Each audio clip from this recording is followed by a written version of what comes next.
So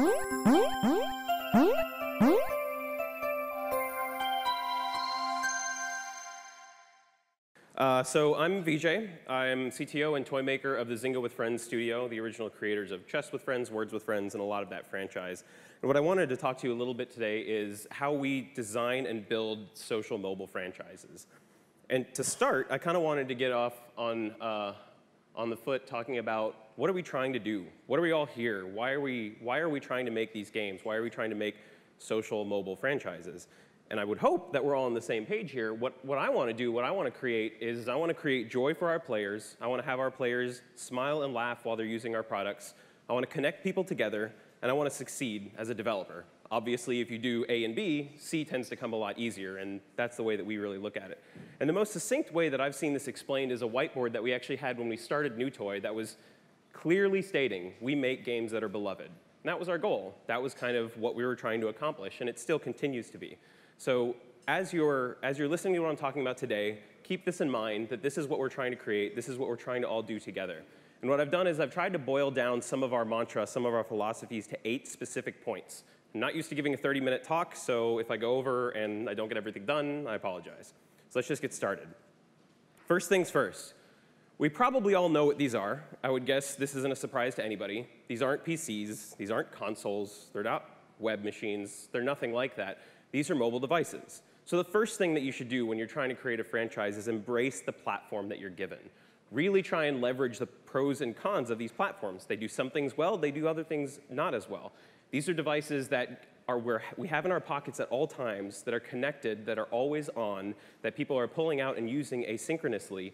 They have these magical abilities to have GPS and cameras and accelerometers and this crazy just feature where you can reach into the glass and literally touch and move around pieces of your interactive playing field.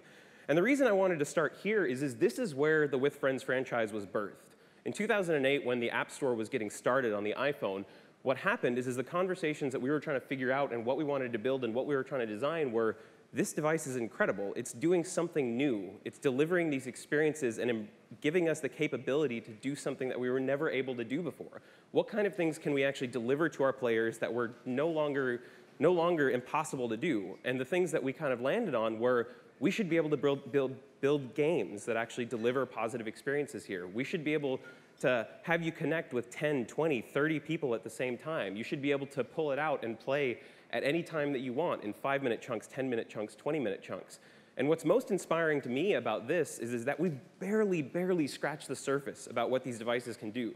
I still have yet to find an app that really makes me love the fact that I have a camera or GPS or the accelerometer or really embraces that and does it well in a social context. There are a lot of games that are starting to deliver on that, but I think there's a lot of potential to take this one step further. So as you're trying to design your mobile social franchises, really embrace what your app can do and what it can't. Surround yourself with supportive creativity. What I kind of want to point out here is as developers, as seasoned developers, we're trained to be devil's advocates. We're trained to see an idea and go X, Y, Z. These are all the problems with that. These are why that will never work. These are the issues. And that's not a bad thing. It's how we were kind of trained. It's why we don't make mistakes. It's why we don't go down paths that waste a lot of time.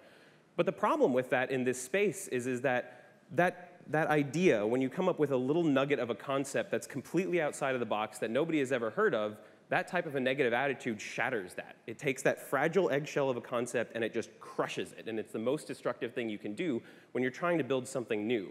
So instead, what we try and do at our studio is we have a cheerleader-style culture. If somebody comes into the office and says, I want to make Words with Friends without the words, instead of going, wow, that's a terrible idea, here are all the problems that are going to happen with it, try and sit down and look at that person and go, great, that's fantastic. Let's ignore the potential problems and let's just think in a positive space and see where that takes us.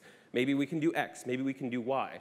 And what usually ends up happening is you find somebody is at home in the shower or rock climbing or spending time with their boyfriend or girlfriend, and they come up with some inspiration. And they come into the office and they go, I have this idea. It's fantastic. I think we could do something with it. And instead of having a destructive environment where that idea gets shattered, we have an environment that's like, great, let's whiteboard something. Let's try and dig down and find what you're talking about. And more often than not, the piece that actually comes out of that is not the idea that they came up with, but talking in that constructive way lets you boil down what they got excited about and find the actual idea that's usually behind kind of the pitch that they have initially. And we'll prototype it, and we'll build it, and we'll get something out there. And that's actually how Hanging with Friends was created. This was one of our early prototypes, and Words with Pirates was created. One of our artists came into the office one day and was like, we should make a pirate-themed version of Words with Friends. And 2 of the engineers were like, that's hilarious. We absolutely should do that. And 2 weeks later, we had submitted it to the App Store. That experience is what tends to build our most creative and most innovative ideas. And that initial idea, Words with Friends without the words, was actually the very first pitch for our most recent game, Matching with Friends. That kind of core and that design and being able to look through the problems and find the positives with an idea is one of the best ways to really push for new, innovative mechanics. Because otherwise, those outside-of-the-box ideas are going to get crushed as soon as you bring them up. Design for a mobile play style. So think about your mobile phone. Think about how often you pull it out of your pocket. Think about how long you actually use it. Think about how many times you text other people and you email and you use it for business versus you use it for play. And make sure that as you're building your games, building your social experiences, design for that play style. Really think about how often people are going to be bringing out their phones. Where are they going to be? Are they going to be at a conference, not paying attention to the speaker? Are they going to be talking to their girlfriend, over dinner? Are they going to be in a meeting? Think about those experiences and figure out whether your app can actually deliver on that. It's a very simple little thing, but this means I'm checking my email. This means I'm playing a game. It's one of the compromises that we tend to make on a very frequent basis. I think it's kind of funny that people play Words with Friends during meetings, and so we try and make our games portrait only. As you saw, the hanging concept was originally landscape, and it comes with a lot of different problems. But think about how your users are actually going to play and experience your content. For us, in our asynchronous games, we focused very much on trying to make this list of experiences, this thing that you could bring up and always have a lot of connections that you could come in and hammer out 2 or 3 of your moves, connect with a few people, send a few chats, and put it away. There's no penalty for bringing it up and getting halfway through a move. There's no penalty for not going through all of your moves. The idea is that you can bring it up, making a move and engaging with someone, or if you're out of moves, finding a new person to play are the 2 things that we optimized most for when you launch that application, because we expect our users to have 10, 15, 20 seconds when they're using their mobile phones. It's one of my personal frustrations when I bring up a game and I launch it and go, I really want to play this game, and I'm sitting at the loading screen for about 10 or 15 seconds. And then I bring it up and I play for 5 seconds and I put it away. If you only have 20 seconds to play and you're going to spend 10 seconds on the loading screen, I guarantee you your users are no longer going to use your app. So the one thing that you can do that is universal to everything is decrease your load times. Make your start times and the time that it takes for your user to launch your application, get in, become engaged, and make a social connection the smallest amount of time as humanly possible. In terms of gameplay elements, for any of you that have played our With Friends games, one of the core design mechanics that we try and stick to is to make every single board feel like a tiny little bite-sized puzzle. I think Matching with Friends actually, I think, does this best of all of our games. You bring it up, you get this context of a move that was made by your friends, but you get the entire scope of the board in one look. You don't need to scroll around, anything like that. You can kind of parse it. You have your pieces, and you can design and figure out how you want to solve the puzzle. And probably the most important part, if I'm a user that just wants to blast through my games, I can make really quick solutions, maybe not the ideal solutions in 10, 15, 20 seconds per move, but it's also up to me if I want to spend 30 seconds, 40 seconds, 10 minutes finding the perfect move to solve that puzzle. That kind of variance of experience and really putting that into the hands of your players in terms of letting them decide how much time they want to spend on your application is absolutely critical. So think about how your app is going to be used and design for it. Number 4, build strong social mechanics. Are any of you board gamers out there who enjoy playing board games? OK, a few. This is one of my favorite things in the world. I really enjoy playing board games, and one of the things that we always try and build for is trying to make those compelling social circumstances that come out of playing games or going out to a bar or being at a party mingling, and trying to pull those into the actual game and have the game support that.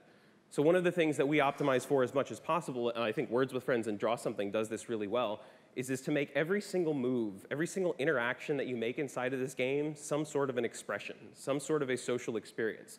In Words with Friends, I've definitely played games with my mother, and I've had a perfect word, but it's a little too vulgar than what I want to actually play, so I kind of pull back on it. And there's a little bit of a social connection there in terms of what I'll do and what I won't do. You in terms of draw something, it's everything is UGC. Everything is user-generated content, such that every single move that I play is different. Every person that I'm playing with has different levels of ability in terms of how they can draw, how they can't draw, and that experience becomes a social conversation. And what really happens with that, what we really tailor our experiences for, are games that tell stories. Games that tell stories are the ones that you remember. They're the ones that you come back to, the ones where in Words with Friends, I'll be like, you remember that time I spelled moxie on the triple word and totally kicked your butt? Or that time in Draw Something where you drew a walrus when the word was actually seal and you didn't know what you were talking about, or something like that. Those kinds of experiences, those are the kinds of experiences that people actually remember, that actually stay engaging, that make me remember that when I'm playing a game with Paul, it's different than a game that I played with Dave. One of the ways that we measure this personally is on our games list. In our very early prototypes, you can tell very quickly whether a game has strong social connections in it or not. If I'm tapping through my games and I'm playing moves and I don't even remember who I'm playing against, you're probably not actually connecting on a social mechanic. You're just passing moves back and forth. And that's fun, but it's not truly compelling. And probably the most interesting part of this that I've discovered, probably in the last 6 months, is that games that actually generate stories inside of the mechanics are the games that generate stories outside of the game. They're the ones that have stories that you tell to other people outside of the game. Those are the ones where people say, I met my wife through Words with Friends. I keep in touch with my grandmother through these games. Or I got kicked off of an American Airlines flight for playing this game. If any of you saw that SNL skit with Alec Baldwin, one of the pieces he was talking about was the level of frustration when he knew that he could get a better word than what he actually had, and he just couldn't stop playing. That story, that experience, that's what makes these games actually unique. That's what makes them fun. That's what makes that a strong social experience. Probably my favorite description of this was at GDC this last year when I was out to dinner with a few friends, and one of my fellow developers looked over the table, and at the other end of the table, one guy was showing another guy the Uber app, which if any of you guys ever use it, it's the best taxi app ever. It's fantastic. And he's over there, and he's telling him how he found this app, and he discovered it, and it totally saved his butt when he needed to get to the airport as fast as possible, and it was a great experience. And he looks over, and he was like, you see, that is how fantastic applications spread. It's not by getting on the top of the charts. It's not by cross-promoting. It's not by advertising. It's generating stories that I want to share with other people. That viral connection, that's better than any viral connection you will ever have. Make games, make experiences that generate stories, and make your players actually want to express that to others, and that's the kind of connection that'll actually get your app to succeed and spread. Find your players and listen to them. This sounds kind of silly, because I would bet that everybody tries to do this, but I'd really push you to think about how often you do it. And the point that I really want to make here is that this is important at every single part of the process. Early on in the process, when you're concepting a game together, the best thing that you could possibly do is playtest. Playtest on a daily basis. Get your team together, playtest 30 minutes every single day. Our best games are the ones that do that. As you get a little bit bigger, pull in the right people. Pull in some other people inside of your studio that can look past the bugs and the polish and the programmer art and really start to identify the core of what you're building. Playtest with them. Go a little bit further after that. Playtest aggressively with your friends and your family and other people that you expect to be playing this game. Your friend's 2-year-old or your grandmother or some other people that you really expect to be engaging in this content. I guarantee you're not going to know what they want and what they don't want and how they're going to experience this content. The only way that you're going to learn is by playtesting with them and watching them play and listening to them. And obviously, eventually, you'll ship to the public, and you have to listen to your users then. And that's the other half of it. Playtesting is just one side of it, but figuring out how to actually listen and how to actually get good input from your players is a completely other side of it that, to be honest, most of us are bad at. We were bad at it for a really, really long time, and I still don't think we're perfect at it. But for example, when I have a concept that we're building on with 1 or 2 people, the worst thing we could possibly do is bring the entire studio together and ask them how good the game is. That's going to give us a lot of useless feedback. What's better is to get people that are going to be able to kind of look at the idea and ignore all of the problems with it and give you good, beneficial feedback that's going to improve the product. As you get to bigger circles, to your friends and your family, figure out ways to engage in them on a personal level, ask them what they liked, what they didn't, and then also start tracking. Start figuring out how often did people mistap on things? How often did they tap on something that they thought should have been interactive? How often did they close the app? When did they close the app? On what screens did they close the app?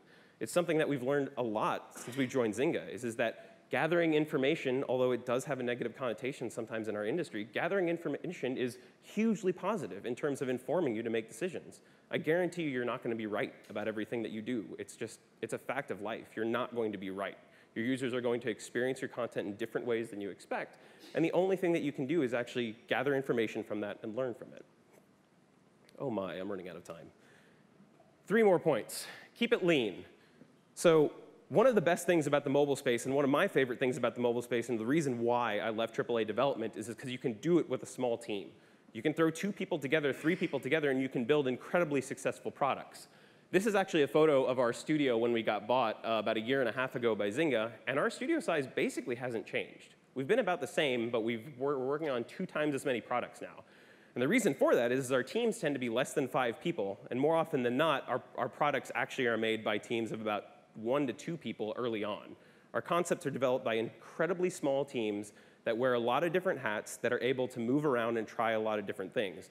And what we've found is that the negative of throwing people onto a product to try and get it to move faster is usually the biggest thing that causes us to slow down.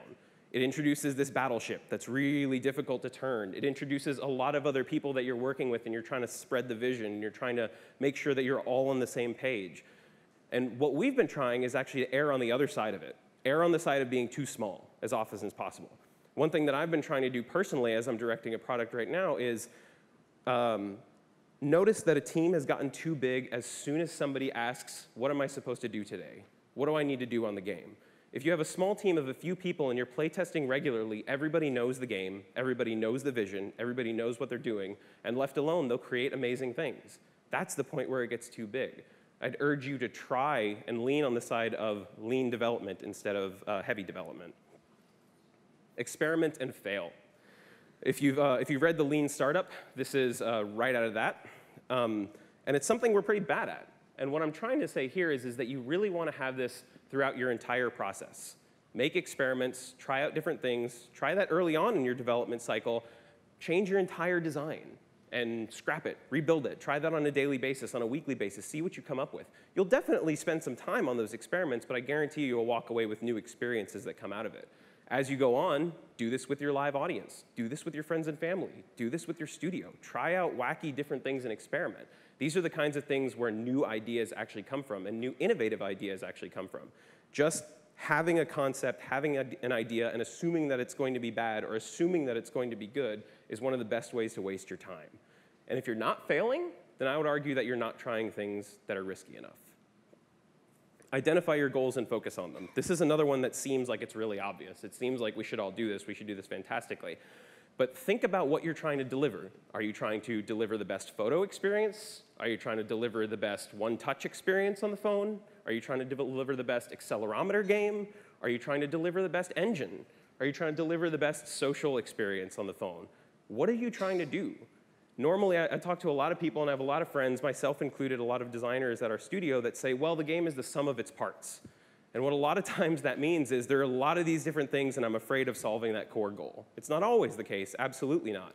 But I would urge you, when you're creating new products, and if you're looking at your live products, ask yourself, what is the goal of this? What are you actually trying to deliver? What is the positive experience you're giving to the user? How are you creating joy for them?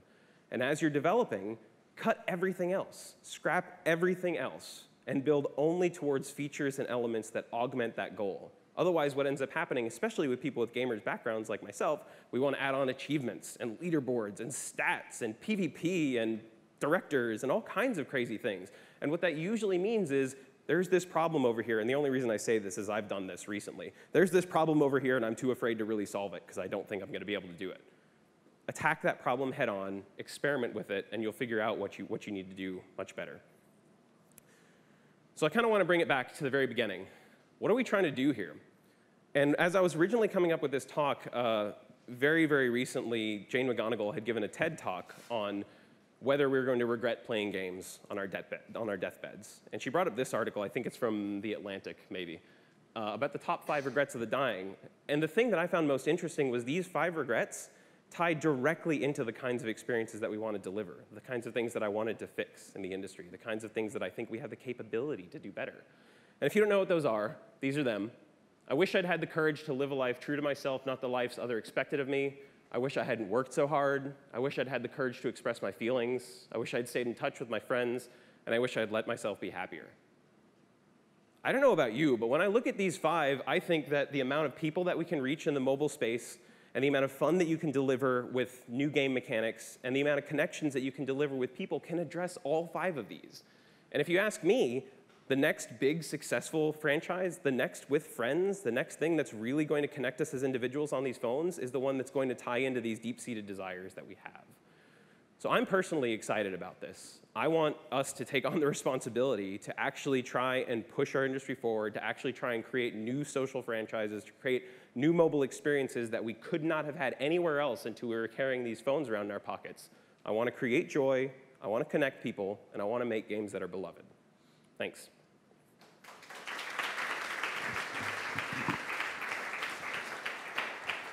Thank you, Vijay. So we have a few minutes for questions. Would you like to take a couple questions? Yeah, absolutely. Any questions from the audience? No questions. That's a question. You talked about reducing load times. What are some of the things that get in the way of that today? Go ahead and repeat the question for the microphone, Sure. please. So he was saying, I talked about reducing loading times. What are the things that tend to get in the way of that today? The biggest things tend to be our more attitude, adding on more and more features, adding on more and more SDKs, adding on more and more assets, more and more capabilities. Some of the things that we push really aggressive towards in a lot of our new products, maybe less the products that are out right now, is getting that time to actually getting the game up and running, the minimal subset. So maybe don't start the game with all the content. Patch it down in the background. Don't load everything at runtime. Don't load the ad containers as much. Cull down the extra experiences that you have.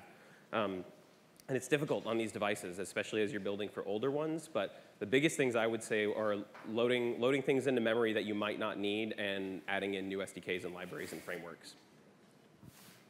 I think we have time for one more question.